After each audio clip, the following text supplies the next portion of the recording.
Over the past years, this so-called issue of sexual orientation has been highly emphasised in society, especially with the current legalisation of same-sex marriage in the UK and the US.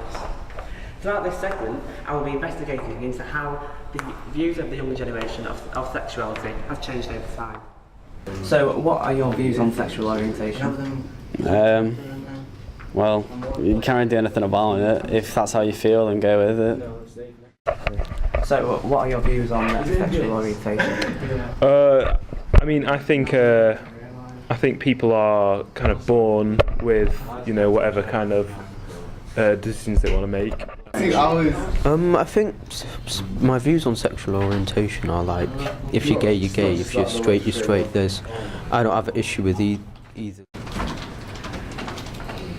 Do you believe that sexual orientation is a charismatic quality of an individual, or do you think that people are born with it?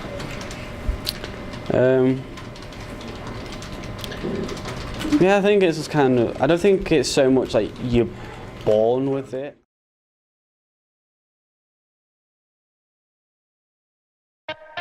Их можно. Но нас, по сути, объявлен на охоту. Gay people are being treated like animals. Их нужно давить прямо, как говорится. Просто вешать, сжигать. And being gay can mean you can be hunted down and brutalized for fun. Это Россия. Пускай привыкают. Тише, тише, тише, тише, тише, тише, тише. Держи, да сейчас успокоится, подожди. The shocking truth revealed. Отлично. Нет, пидора ответ. It's still not clear the events of the question. Why are you opposed to gay marriage? We are not opposed to civil partnerships. I'm not asking about that. I'm asking about gay marriage. Because if we go for gay marriage, we will force many millions of people in this country, and not just Anglicans and Catholics, but many of the black evangelical churches, many people in the Muslim community, will be forced into a position where they have to conduct ceremonies that are anathema to them. So Margaret, as you know, we've been speaking to some of your students today here at Trafford College. I'd just like to ask you to start the interview, do you think there should be a particular emphasis on sexual orientation within education? At the moment, we don't actually do any teaching in that topic at Trafford College. The only time that it is ever discussed would probably be during tutorial time, and really that's only if it's something that the tutor themselves and the students are interested in. Over history, if you like, it's not something that has been discussed in schools or really ever is much discussed in schools.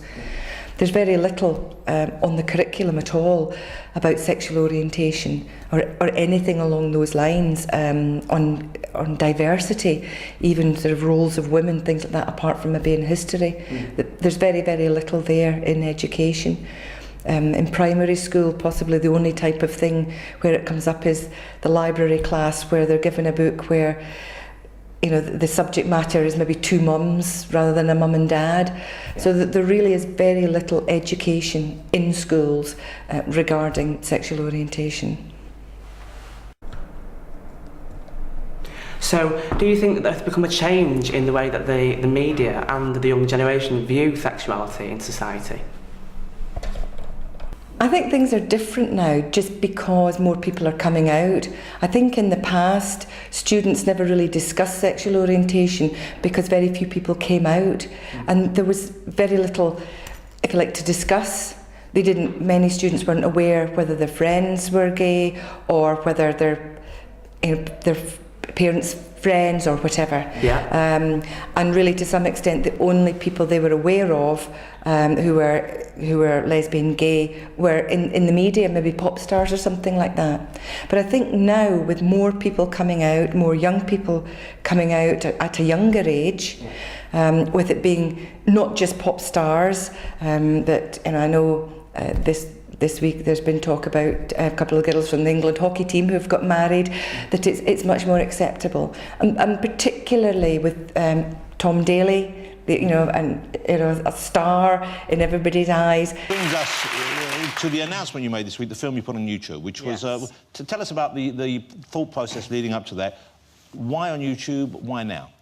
Well, to be honest, it was a terrifying decision to make. I didn't know what the reaction was going to be like. I didn't know how it was going to go, but I just felt like I needed to say something. I mean, there was rumours, there's speculation and all that kind of stuff, and I just wanted to be able to say something in my own words from my heart, because I didn't know what else to do, and I didn't want to be like caught on the back foot like of anything. I wanted to be able to be honest and open about my life, and obviously some parts of my life are private, not very many, I'll give you that, but I mean, I felt like I had to. Coming out, saying he's got a male boyfriend, I think it has just become more acceptable. But and obviously this is my view, not a Trafford College policy or whatever, that I think as more young people feel that they can come out, I think it will become more and more acceptable. And I think their peers will accept it much better. So over the course of your career then, how do you think that attitudes towards sexual orientation and sexuality generically has changed within the young generation?